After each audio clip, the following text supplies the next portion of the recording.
We have the Halloween event part 2 in Pokemon Go. I hope you guys are ready for some of the top tips so I can help you guys. Make sure to take full advantage of the rest of the Halloween season in Pokemon Go, because not only have we had amazing bonuses, but now we have some time for some brand new shinies. So this event is going down on Thursday at 10 a.m. and it's going to go all the way until November 1st at 10 a.m. So make sure to take full advantage of it. And then at that time, Dia de Muertos is going to take over from that event, which is going to include one Pokemon that has always been in the Halloween events, which is going to be Duskull with the flower crown and the shiny on that one. So that one's going to be really cool if you want to see those full event details. It's a short 2-day event, but it's definitely going to be worth our time. So we're going to get into the top tips for this video, but we want to understand a few more things because we have brand new shinies making their way into Pokemon Go. Well, they're not really brand new, but they do have brand new costumes. So we do have Vulpix that can evolve into Ninetales with kind of this dress around its neck. We also have Gengar with the party kind of like, you know, fiesta hat kind of looking Halloween thing going on. And then finally, we do have Pumpkaboo with a shiny and a costume that can evolve into Gourgeist. So we obviously have 5 total shinies, 3 of them that you can get before you evolve. And number 1 of those, which is going to be Gengar, is only going to be in raid battles. It is behind raid battles. It will not be spawning in the wild. You cannot get it from field research. So that is one of those ones that is definitely a paywall, but man, that costume I think is pretty cool. Let me know what you guys think about that Gengar. And plus, just think about it, Mega Gengar can come from these Pokemon. It does not Mega Evolve with the costume, but at the same time, you are still able to Mega Evolve these Pokemon, which I think puts a great touch on top of getting these Pokemon with the costumes and their shinies. And I'm just going to point out here that all the bonuses are going to remain the same. You have 2 times catch candy, so use all your pineapple berries if there's Pokemon out there that you want candy for, 2 times hatch candy, and 2 times transfer candy. And then for trainer level 31 and above trainers out there, you guys are able to get guaranteed Exo candy every single time you walk a Pokemon. And if you get that buddy excited or you use a Poffin, you are getting that XL candy in half of the distance normally walked. And I did do a complete video on that. If you do want to check that video out up here, it's great. You want to do it. You want to make sure that you're on top of all that XL candy. And there are already, which I will put at the end of the video, 2 research quest lines that are $1 and $5 that are going to be out there. I give you my recommendations, as you can see at the end of the video, but there's also going to be another quest line going on here. Well, it's not really a quest line, but you can pay $5 and you can boost your candy, which I don't really think is necessary, because honestly, if it was like boost your XL candy by 3x, I would totally be down by that, but it doesn't do that. It just takes the 2x candy that you can get catch, hatch, transfer, and it takes it into 3x candy. So in my personal opinion, it is not worth the $5, because in my opinion, candy, although it is pretty cool and kind of help with the Pokemon, the XL candy is what really counts in Pokemon Go now, and is what is more of the higher quantity, which is more of a higher commodity in the game. So thinking about this as a realistic perspective, having more candy, the only thing that does help out is you can transfer 100 candy into 1 XL candy, which is really not the most effective way to get XL candy in Pokemon Go. So I would stick away from that, but if you really want to grind out this candy with pineapple berries, you could definitely add to some of your XL candy here. So with all that said, guys, let's start getting in my top tips, starting off with tip number 1. So tip number 1 is going to deal with all of our wild spawns out here. So we do have, most of them are semi-similar and some of them are additionals. We do have Pikachu making its way finally back with a costume and a shiny. If you didn't miss Pikachu, well, guess what? Now you can have it again anyway. We have the Festival Vulpix. We have the Zubat that is going to be the shiny. We have the Haunter. So Haunter is a multifaceted Pokemon. Number 1, it gives you guaranteed XL candy to go towards Mega Gengar, which is the strongest ghost type attacker in the game. Number 2, it is going to also get you boosted Stardust when you catch it. And number 3, if you catch this Pokemon and then you trade it, I suggest mirror trading with somebody. You're going to get the Haunter that is traded, and a traded Haunter is going to be a free evolution. It does not cost any candy to evolve this Pokemon. So this is great to stack up on as many of these as possible, trade them with a friend, and then save them for the 2 times evolution XP for Calm Days, and you're going to be looking mighty pretty here. And then we have Spinarak, we have Murkrow, we have Misdreavus, we have Sableye. Sableye is a great Pokemon here because it's really good in GBL, which we will check out here in a second. Not only that, it is also going to give you boosted Stardust. It is a permanently boosted Stardust Pokemon, so it's definitely one to catch. And then we do have the Mega Sableye as well at some point. That is a ghost and a dark type. It is an amazing Mega to have a Mega level 3 for Halloween next year. I'm just putting it out there. Hopefully it does come out soon, but that is going to be something to stick towards the top of your priority list for a Mega level 3 Pokemon because of that dual typing, and it does serve a lot of events that do boost ghost and dark typings very well. And then we have Shuppet that does have a shiny, obviously Mega Banette's out. We have Dusclops that's going to give you that guaranteed 1 XL candy for the Duskull, and then it's giving you additional Stardust. We actually have Piplup making its way back with its costume hat on for the Halloween season, which is so very cute. And then we have Yamask, we have Golett, we have Phantump that goes into Trevenant. That's a really good PvP Pokemon that we're about to check out. And then finally we have Pumpkaboo that does have the costume shiny. So now let's get into the GBL Pokemon. The number 1 Pokemon, even though it's rank 197, is going to be Haunter. I am going to recommend this Pokemon to you guys because sometimes in different cups it does serve well.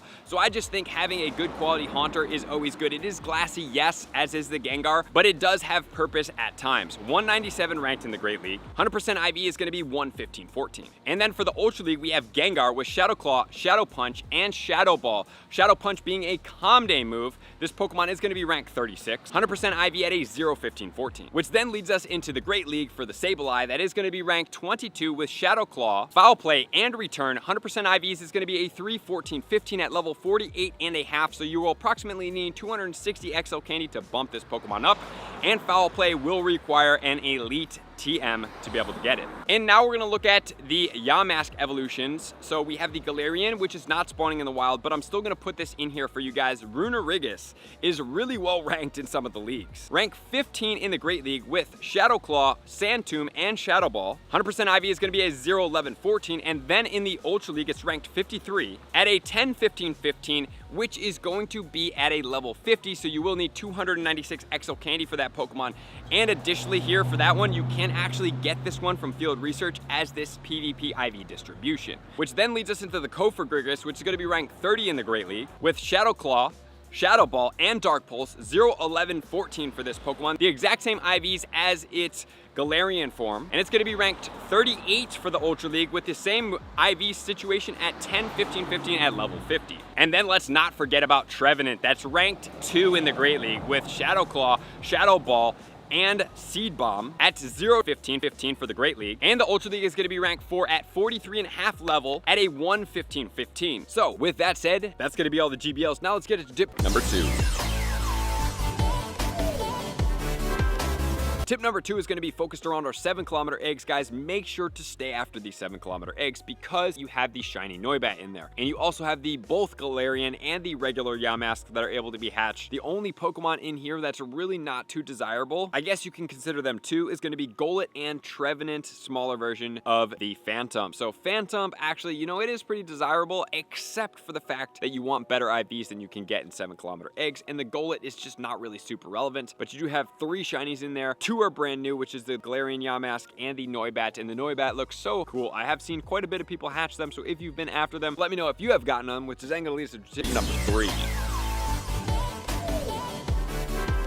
Tip number 3 is going to be about raid battles. So tier 1 maintains relatively the same if you guys do want to check it out up here. Tier 3 is going to slightly vary up, and this is going to be the Gengar. So let's talk about the Mega Gengar. I like Mega Gengar. I like regular Gengar. I like costume Gengar. I think Gengar is so very cool if we're looking this at a specific functionality perspective. This Pokemon is not Mega. It's not giving you Mega Energy, and it's not giving you extra XP when you do raid for this Pokemon. So in that regard, not really the coolest Pokemon, but it does have a costume, and that costume can then Mega Evolve, even though the Mega Gengar will not have the costume on. That is something to consider, especially because a lot of these Gengars with the costumes seem to not really come back. It does have one with a party hat that we have seen. We have had the costume, kind of like marionette puppet looking thing. I don't know, you guys can correct me in the comments below because I know I'm not saying the right thing there. And now we have this one with this like side headdress kind of thing going on, and then I don't know if this one's going to come back either, so that might be something you consider. And then we have Giratina Origin Form. If you want to see the counter guide, check it out up here. Giratina Origin Form is fantastic. Top ghost attacker for sure outside of Megas, and this Pokemon now has Shadow Force, which, you know, if you guys didn't see the best of the best video, I know I'm giving you a lot of content to watch. You can finally check out this last video up here, which it makes it quite good. And then we have Mega Banette as well. Mega Banette is a cheaper evolution of Ghost type. If you're just looking for a Mega level 3 Ghost to boost XL candy, this would be a cheaper option than is the Gengar. The Gengar is 200 Mega Energy for the initiation. This one is 100 Mega Energy. It is not quite as strong, it is not quite as functional, and it doesn't have dual typings like the Mega Gengar does, but it is a cheaper alternative, and it does look pretty cool in my opinion. So with that said, let's get into tip number 4. Tip number 4 is going to be all about the field research in this game for the second part of the Halloween event. We have catch 5 ghost type Pokemon for a Shuppet for 36 or a Duskull 302. We have catch 10 ghost type for a Yamask 420. Catch 25 ghost types for the Galarian form of the Yamask, that's also 420. We have walk 2 kilometers, which can be the Pikachu at 402, the Vulpix at 378, and the Halloween Piplup at 460. So for that walk 2 kilometers, not too big of a task to be able to do, and it's definitely something that I would suggest for you checking out. And then we have the walk 5 kilometers, which is going to be Phantump 481, and then spin 5 Pokestops or gyms is going to be a 20 Gengar Mega Energy, and then we have spin 10 Pokestops or gyms for 20 Mega Absolve Energy. Okay, so as far as that goes, you know, we do have the Pikachu in there with the Vulpix, as well as the Piplup. I really like that task of walking 2 kilometers, not too hard to get after, and even catch 25 ghost type is not too hard to get after, and you can potentially get the shiny Galarian Yamask, which I did get on my Twitch channel when I was streaming on Saturday, which was really cool. So beyond that, guys, we're now going to get into tip number 5. Tip number 5 is going to be the paid research that we have checked out and the timed research. Let's check that out right now. Catch 10 ghost type Pokemon for 13 Stardust. Make 9 curveball throws for a Yamask encounter. Make 49 nice throws for 9 Ultra Balls. Galarian Yamask, 4900 XP and 490 Stardust. Then in stage 2, we have catch 40 ghost type Pokemon for 13. Earn 9 hearts with your buddy for a Yamask encounter. Send 13 gifts to friends for 40 great balls. That's great right there. Galarian Yamask encounter, 4900 XP and 490 Stardust. On the next one, we have catch 40 ghost type Pokemon for 13 XP again. Catch 9 different species of ghost type Pokemon for a Yamask encounter. Use 49 berries to help catch Pokemon for 49 Pokeballs. And then we have a Galarian Yamask, 4900 XP and 490 Stardust. In stage number 4, you claim all of the 490 XP and then 4900 XP. For Galarian Yamask encounter, 49 Yamask candy and 490 Stardust. Okay, and the next 2 ones are going to be either the $1 or the $5 research quest line, and then we'll talk about if I think they're worth it. Well, for the first one, you get 1, 2, 3, 4, 5, 6, 7, 8 Yamask encounters for $1, and then you get 8 Galarian Yamask encounters for $1, which, I mean, guys, that's pretty significant right there. I don't know about you guys, but seems like a pretty good chance right there that you may get a shiny.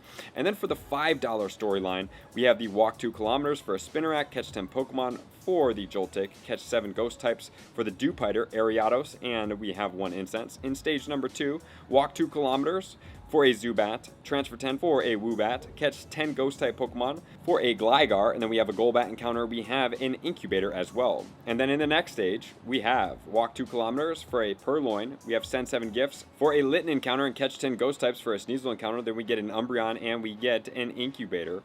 And then in stage 4, hatch an egg, make 9 curveball throws, catch 13 ghost types. We do not know what it is yet, or the other one, but then you get the Lantern pose. So it seems like the $5 one is heavily focused around a few premium items, but mostly focused around the 2 poses. Well, obviously it's just 1 pose because that's what it's going to be there. So I would say that counting on this one, I don't really see the $5 one being that cool. Honestly speaking, if you guys do think it is, I obviously said that the $1 storyline was really good, and then obviously the field research ones are great as well. But the one downside is there are no Sableye in the field research, which I was really hoping for, which would have helped us with the Stardust stacking for the field research for the comm days coming up for the 3x catch Stardust. So that's everything you need to know about this event. There's not that much change except the shiny costumes, and that is now my new focus for you guys. I want you guys to get after there and hunt as much of those shiny costumes as possible because, I mean, they're shiny costumes. They're cool. You know, they only come around once a year and they look fantastic. And I know Gengar is a paywall Pokemon that a lot of people may not want to get after, and I totally understand. Maybe you have a friend that's nice enough to be a lucky friend. They get a couple of them and they could trade them, or maybe you're going to get lucky because just remember, you get 2 free raid passes per day. If you guys do want more raids, check in the pinned comments below and jump into those battles. So with all that said, appreciate you guys for tuning in as always. To all my likers, commenters, subscribers, Patreon members, everybody takes your support, subscription, participation to the next level. See you guys out on the next video. Peace.